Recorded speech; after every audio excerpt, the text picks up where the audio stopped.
Welcome to the Volpe Report podcast, the state's premier public affairs show dedicated to the topics that matter most to Pennsylvanians. I'm your host, Chuck Volpe. Join us now as we speak to this week's guest.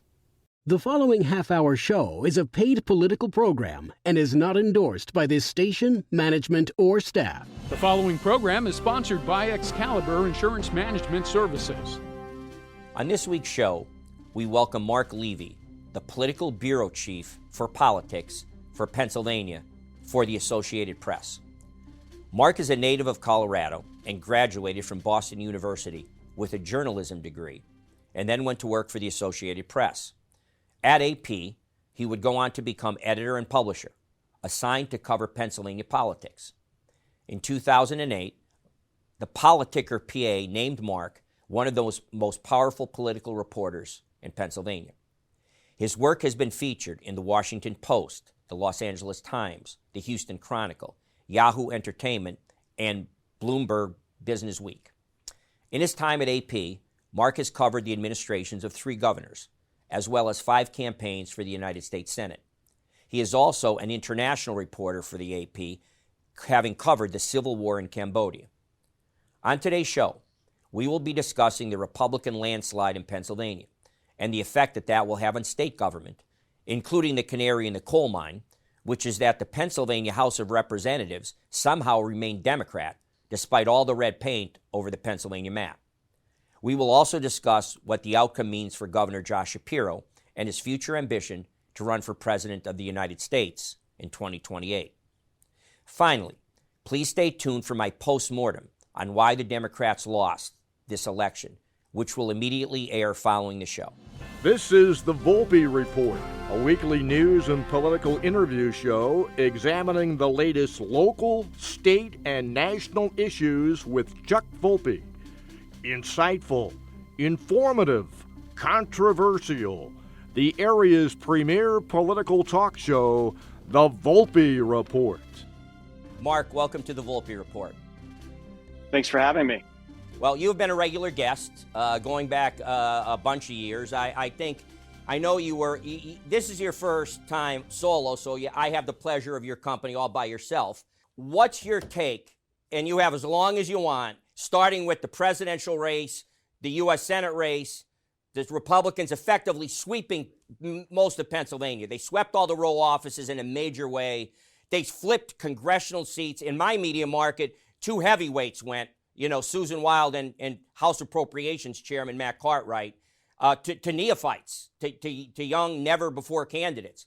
So with that having been said as backdrop, what was your take on what happened in Pennsylvania?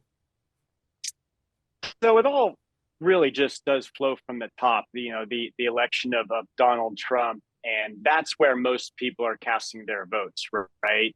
Everything down ballot, fewer people are voting in those races. And the best test of the mood of the electorate is at the top level, at the presidential level, and that's where Donald Trump won by 2 percentage points. When you look at the Senate race, we had strategists from both sides saying that Trump was running about 2 percentage points ahead of David McCormick, who was the Republican nominee for Senate. In other words, Bob Casey, the Democratic incumbent, was running about 2 percentage points ahead of Kamala Harris. And if Trump got enough votes that he could pull David McCormick across the finish line, that was the assessment of both sides, essentially. And he did. He got enough votes to pull David McCormick across the finish line. Barely. Right now.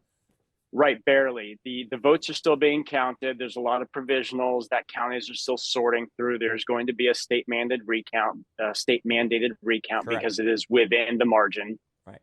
But essentially, Donald Trump got enough votes to help bring David McCormick across the finish line. And below that, you saw even fewer votes for the row offices: treasurer, auditor general, and attorney general. What we know is that there were 2 incumbents running for Auditor General and Treasurer. Republicans won both those offices. And for Attorney General, it was an open office. Josh Shapiro won governor in 22, so his appointee was finishing out his term. So it was an open office. the Republican in that race had a lot of help in spending and Dave outspending Sunday. the Democrat. Yep. His spending was about 2-1 over the Democrat, and you saw that play out. That Dave Sunday had a pretty convincing win. The really interesting thing about it is that Republicans have never won all 3 row offices since the Attorney General's office became an elected position in 1980. Wow. Republicans have never held all 3 at one time. Thank so you this for is a the first. information, by the way. It's rare I get on politics. I find something about that I like at that level I didn't know. So thank you, Mark. I learned something. Go ahead. Sorry. Yeah, I think it's an interesting point. Democrats have done much better in those races in the past decade and a half.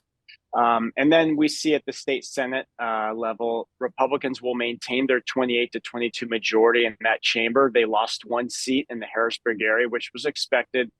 That seat was redrawn to take out a gerrymander that Republicans had put in 2012 to try to win the seat. Democrats put a priority on redrawing that seat back to its boundaries that it had been historically, and they won it back.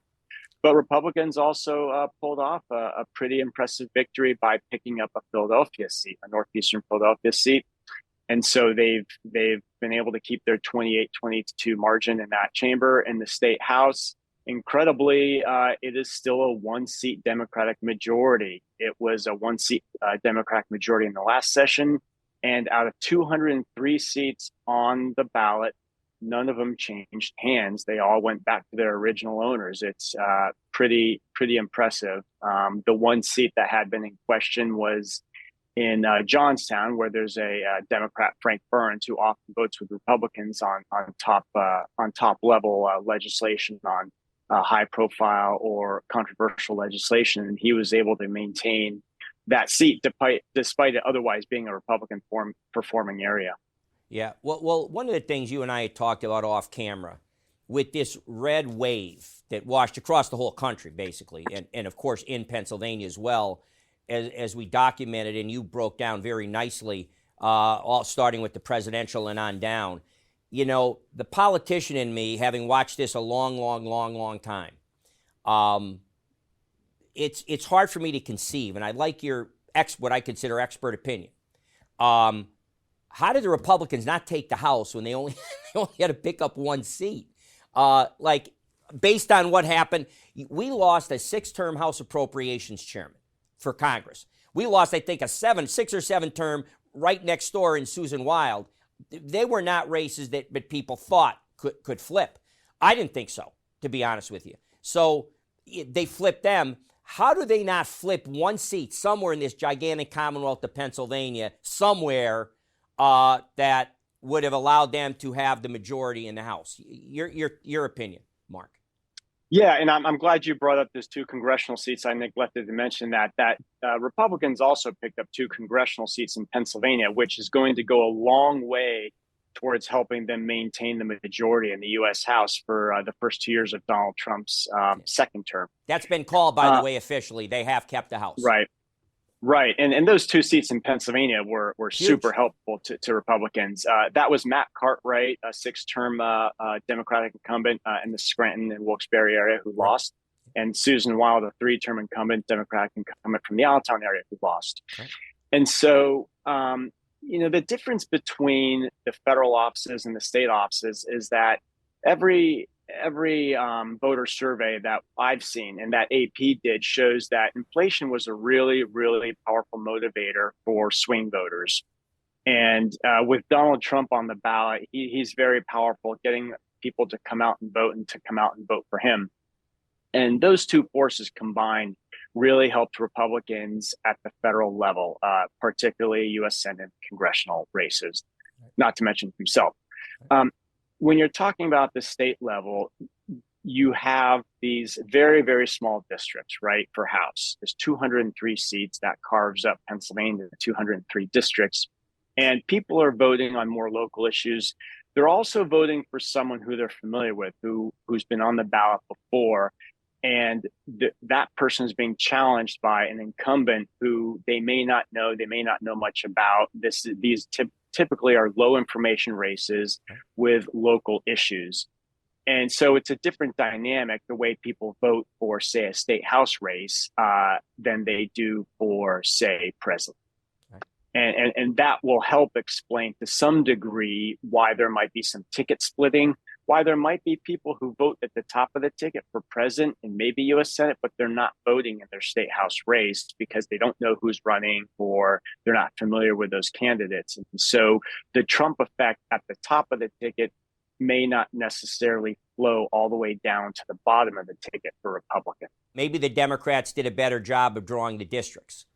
And what I mean by that is one of the not talked about much, because it's not fancy or controversial, was the historic, in I believe 2016 or 15, but almost 10 years ago, the historic sweep of 3 Supreme Court justice races in Pennsylvania. David Wecht, Kevin Dougherty, and I can't remember the third, but there were 3 of them. And that had never happened. It had been a bastion of Republican, people voted Republican for judge like for 50 years before that. So one of my theories is they did a lot better job of drawing districts that made them safer and made them savable. I think that probably, along with some of the factors you talked about, might have had something to do with it. What's your thought on that possibility? Look, you can argue the districts from either side. Republicans, when they were drawn, argued that these were gerrymandered. Democrats said that these districts were drawn very down the middle and were getting rid of a couple decades of Republican gerrymanders that helped deliver Republican seats. Right. So, look, you can argue it either way. You can look at how the seats are drawn for yourself. But the bottom line is that Pennsylvania is a very politically divided state. There's a reason why it is the premier battleground state in presidential elections. The other thing is that when you look back over the past couple of decades, Democrats have won a lot more statewide races than Republicans have. Sure. The race you pointed to, the Supreme Court race where Democrats won 3 of 3 seats on the ballot for state Supreme Court in 2015 was obviously a watershed for Democrats. Historic. In terms of, I mean, it was a big stepping stone for Democrats to capture more statewide court seats, whereas Republicans had really done much better in that realm. But when you look at the whole of statewide elections, including court seats, races for president, U.S. Senate, governor over the past couple decades, Democrats have won many more of those than Republicans have. Now, this 2024 election with Republicans sweeping all statewide races on the ballot, all 5, will help them narrow that gap. But there still is a significant advantage for Democrats over that period, which tells you that this is more of a Democratic performing state than Republicans in a neutral political year, or that Democrats have put up better candidates or done a better job of getting people to polls, whatever you want to point to. But it's not a surprise necessarily that Democrats would control a chamber of the legislature, given what we know about the political makeup of Pennsylvania. What was there before the election is there after the election. You have a Democratic House. I'm assuming Joanna McClinton will stay the Speaker. She's been on the show a few times. But it's one vote, which is precarious. And you already mentioned the legislator from Johnstown sometimes switches. The Senate performs strongly for Republicans. It's a pretty strong Republican Senate. And we still have Josh Shapiro. Although, and this is going to be the segue into Josh Shapiro, he's already looking towards his reelection in 2 years, which I'm sure he's looking for beyond that to make a statement reelection, to have a massive victory, which will give him the impetus to run, which I believe he is running for president of the United States in 2028. So what do you see from Josh? We had some discussion off camera. First, how do you think, and what direction on some key issues, how will he present himself to the voters of Pennsylvania in 2 years so that will become, right, his bio heading into the presidential primaries in 2028? He has consistently talked about the need for bipartisanship and the need to bring Democrats and Republicans together to agree on getting things done. These were the types of words he was speaking in November 2022 after he won the election, and he's saying these kinds of things today. the same thematic idea that you're only going to get things done if you bring people from both sides together. That's been his message. It is his message. He won the 2022 election convincingly. I think it was around 14 or 15 percentage points against a relatively weak opponent. But Josh Shapiro was also seen as a very strong candidate for Democrats, a fundraiser like none other in the history of Pennsylvania. And he has governed as someone who is transactional, willing to do deals with Republicans to get Democratic priorities done. We've seen that happen, and he will go into this new legislative session with one house controlled by Democrats, one house controlled by Republicans. And he will talk about himself as the only governor in the United States, at least he did these past couple of years, as the only governor in the United States with a divided legislature. Now, if you ask some people in the legislature, they would say that actually benefits him because he's not forced to veto Republican priorities that he disagrees with or have to somehow saw down or sand down the rough edges of Democratic priorities that he disagrees with should there have been a Democratic controlled legislature. The friction point is a lot earlier.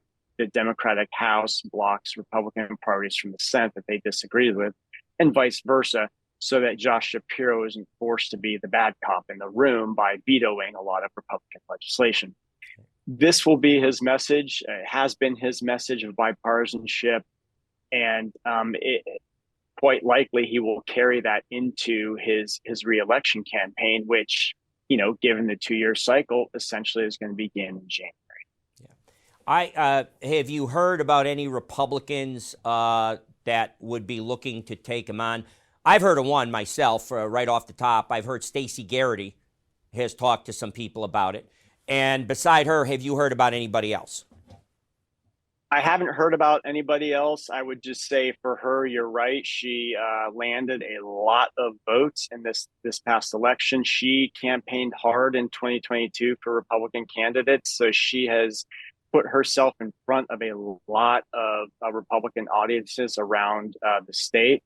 Her name is probably very well known at this point to the Republican base, but perhaps not very well known to the broader electorate since she hasn't run in a high-profile, high voter knowledge race with a lot of spending. Her races have played out in the shadow of the presidential election in 2020 and 2024. But yeah, she is the name that will be on the tip of Republican tongues to see whether she does want to challenge Josh Shapiro.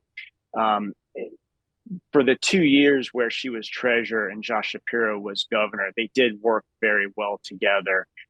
Their staffs were able to work well together, and you didn't see really any friction between them on a very professional level. And we also know that Josh Shapiro did not endorse the Democrat challenging Stacey Garrity for re-election. So,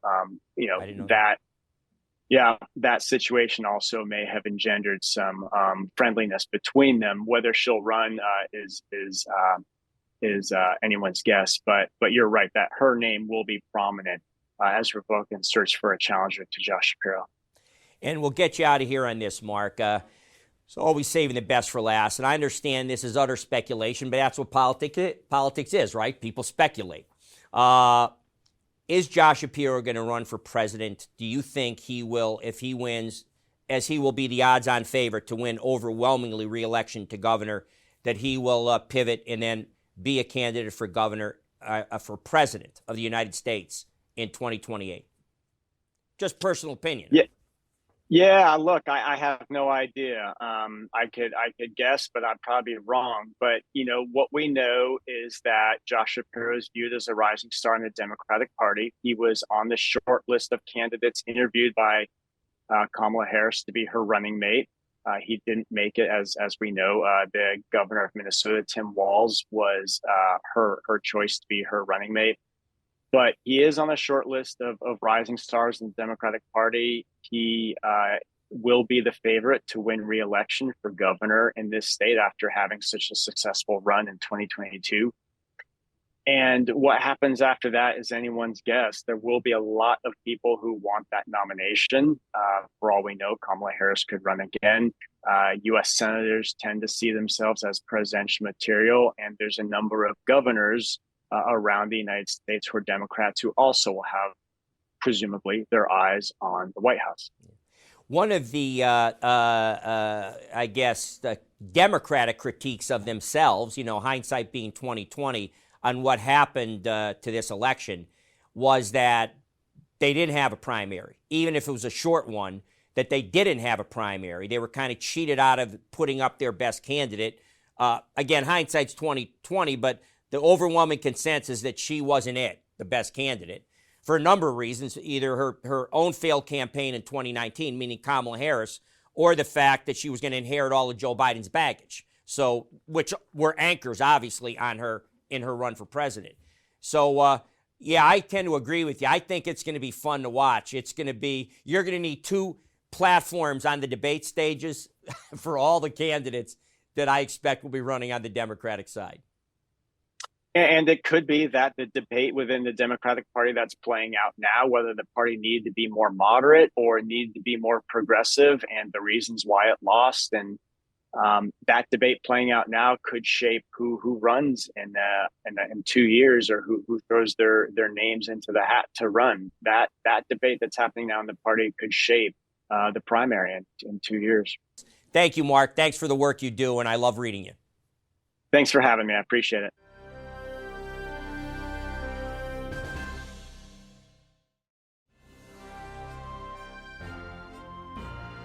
This view will be an autopsy on why the Democrats lost so pervasively, not only in Pennsylvania, but the rest of the country.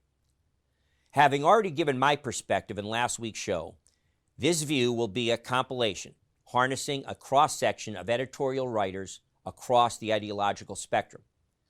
I am pleased to remind you that I had predicted the red wave in a view a week before the election, when I predicted the Democrats would be buried under an avalanche of votes.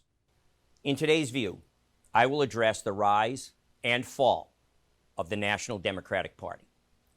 Somewhere in the coming winter of their discontent, meaning after November 5th, buried under an avalanche of votes and ice and snow, lies the seeds, hopefully, that in the spring come back to life again, because we need a strong two-party system in this country. No need for a victory lap now, but I think I have your attention. So I have scoured the intellectual landscape for some other perspectives to explain why it happened, and maybe a road out of the darkness for the Democrats. First is an editorial from moderate left New York Times columnist David Brooks, who I've quoted from before, by the way, in past views. And the title of his editorial is, quote, "Voters to Elites, Do You See Me Now?" Begin quote. We have entered a new political era. For the past 40 years or so, we lived in the information age. Those of us in the educated class decided that the post-industrial economy would be built by people like ourselves. Unfortunately, society worked as a vast segregation system, elevating the academically gifted above everybody else. That great sucking sound you heard was the redistribution of respect. People who climbed the academic ladder were feted with accolades, while those who didn't were rendered invisible. The chasms led to a loss of faith, a loss of trust, a sense of betrayal between the progressive elites and the working class. As the left veered toward identitarian performance art, Donald Trump jumped into the class war with both feet. His Queens-born resentment of Manhattan elites dovetailed magically with the class animosity being felt by rural people across the country. Trump's message was simple. These elites have betrayed you, and they are morons to boot. In 2024, he built the very thing the Democratic Party once tried to build, a multiracial working class majority. There will be some on the left who will say Trump won because of the inherent racism, sexism, and authoritarianism of the American people. Apparently, Democratic elites love losing and want to do it again and again and again. End quote. Next, one of my favorite conservative columnists, Bret Stephens, also of the New York Times, who weighed in with his own take in an editorial entitled, "A Party of Pontificators Suffers Humiliating Defeat." Begin quote. How indeed did the Democrats lose so badly? The theory that many Democrats will be tempted to adopt is that a nation prone to racism, sexism, xenophobia, and rank stupidity fell prey to the type of demagoguery that once beguiled Germany. The broad inability of Democratic elites to understand Trump's political appeal, except in terms of flattering to their beliefs, is itself part of the explanation. Question: why did Harris lose? There were many tactical missteps. There was also a larger error of anointing Harris without political competition, an insult to the democratic process. But these mistakes of calculation lived within the three larger mistakes of worldview. First, the conviction among many Democratic elites that things were pretty much fine, if not downright great, in Biden's America, and that anyone who didn't think that way was either a right-wing misinformer or a dupe. Second, the refusal to see how profoundly distasteful too much of modern progressivism has become to so much of America. Third, the insistence that the only appropriate form of politics when it comes to Trump is the politics of resistance, capital R. Now, regarding the first, I've lost track of the number of times pundits have attempted to explain why Americans should stop freaking out over sharply higher prices of consumer goods or the rising financing costs of their homes and cars, or insisting there was no migration crisis at the southern border, or averring that Biden was as sharp as a tack. Yet, when Americans saw and experienced things otherwise, the characteristic Democratic elite's response was to treat the complaints not only as baseless, but also as immoral. The effect was to insult voters while leaving Democrats blind to the legitimacy of the issues.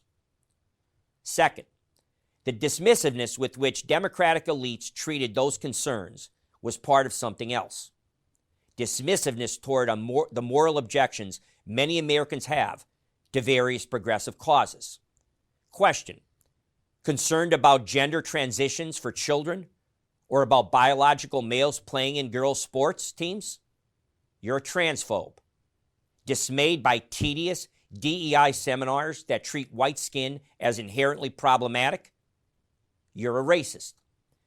Irritated by new terminology that is supposed to be more inclusive, but feels that if it is borrowed from a page from George Orwell's 1984? The politics of today's left is heavy on social engineering according to group identity.